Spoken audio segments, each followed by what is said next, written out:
तीन दोस्त, प्रिया जो बॉटनी की स्टूडेंट थी, विक्रम और कबीर जो टूरिस्ट गाइड था। उनका मकसद काला पहाड़ के जंगलों में गुमशुदा वनराज कबीले को तलाश करना था। वहाँ के मकामी लोग काला पहाड़ के जंगलों में जाने से डरते थे, लेकिन इन तीनों ने किसी की एक ना सुनी। 3 दिन के मुश्किल सफ़र के बाद उन्हें वो गांव मिल जाता है, लेकिन वो वीरान था। पुरानी झोपड़ियाँ वहाँ थी, लेकिन वो जालों से ढकी हुई थी और हड्डियों के टुकड़े बिखरे पड़े थे। देखने में वो हड्डियाँ इंसानी लग रही थी। अजीब व गरीब पेंटिंग ने दीवारों को रास्ता किया था। लंबे पतले आदमी, उनके हाथों में इंसानी जिस्म के एज़ा। ये देखकर कबीर का चेहरा फक पड़ गया। ये कोई शिकार नहीं, ये कोई पूजा है।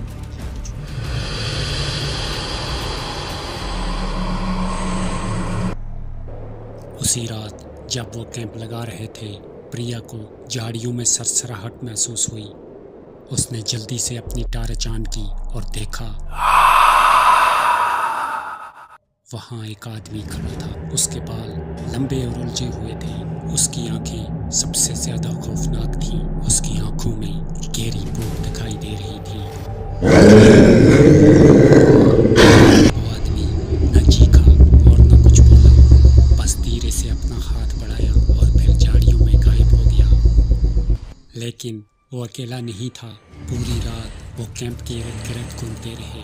हीमे के बाहर लंबी लंबी परछाइयाँ दिखाई दे रही थी। भारी सांसें सुनाई दे रही थी। कभी कभी पत्थर और डंडे खीमे पर मार रहे थे। वो शिकार के इंतजार में थे। विक्रम ने कहा कि हमें यहाँ से निकलना चाहिए। ये लोग अब इंसान नहीं रहे। इन्होंने जंगल के कानून को अपना लिया है। शिकार करो या खुद शिकार बन जाओ। लेकिन भागने में बहुत देर हो चुकी थी। जंगल ने अपने रास्ते बदल लिए थे। वो एक ऐसी जगह फंस चुके थे जहाँ चारों तरफ दरख्तों की टहनियों पर इंसानी हड्डियाँ और खोपड़ियाँ मोतियों के जेवरों की तरह लटकी हुई थी। ये कोई शमशान घाट था या खाने का स्टोर। तभी इन पर हमला किया गया। वो 3-4 नहीं बल्कि 10-12 थे। पतले लेकिन तेज और मजबूत, खामोश बस हाँफ रहे थे। कबीर ने एक को डंडे से मारा, लेकिन वो गिरा नहीं बल्कि और ज्यादा ताकत के साथ भाग गया। विक्रम का बैग छीन लिया गया। तभी एक ने प्रिया को पकड़ लिया। उसकी गर्दन सूंघने लगा। ऐसा लग रहा था जैसे ताज़ा गोश्त की ताजगी जांच रहा है। किसी तरह उन्होंने अपनी जान बचाई, लेकिन कबीर गहरा जख्मी था।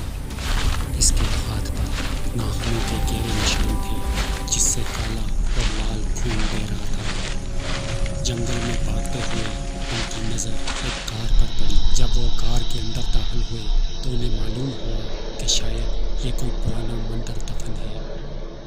वहाँ एक मूर्ति थी, आधा जानवर और आधा इंसान। लेकिन सबसे खौफनाक चीज़, कार के पिछले हिस्से में एक बूढ़ा आदमी बैठा था। वो बिल्कुल इन्हीं जैसा लग रहा था, लेकिन जंगली। इसने टूटी फूटी आवाज़ में कहा, तुम बाहर वाले खाना, तुम बाहर नहीं जाओगे, वो तुम्हें खा जाएंगे, या तुम इनमें शामिल हो जाओगे। वो सब बहुत भूखे हैं, वो तुम्हें काटेंगे और तुम उन्हीं जैसे हो जाओगे, भूखे हमेशा के लिए। ये समझ में आया कि ये लोग अब सिर्फ गोश्त नहीं खाते। इनके काटने से एक ऐसी बीमारी फैलती है जो इंसान को इन्हीं जैसा बना देती है। उस बूढ़े ने उन्हें एक खुफिया रास्ता बताया। वो एक छोटी सी सुरंग थी। वो सुरंग से रेंगते हुए बाहर निकले, जो जंगल के किनारे पर सीधी एक नदी के किनारे पहुंच गई थी। चीखों की आवाज़ और छलांगों की आवाज़ सुनाई दे रही थी। उन्हें दरिया के किनारे एक नाव नजर आई। वो जल्दी से नाव में कूद गए। दरिया का तेज बहाव उन्हें जंगल से दूर ले जा रहा था।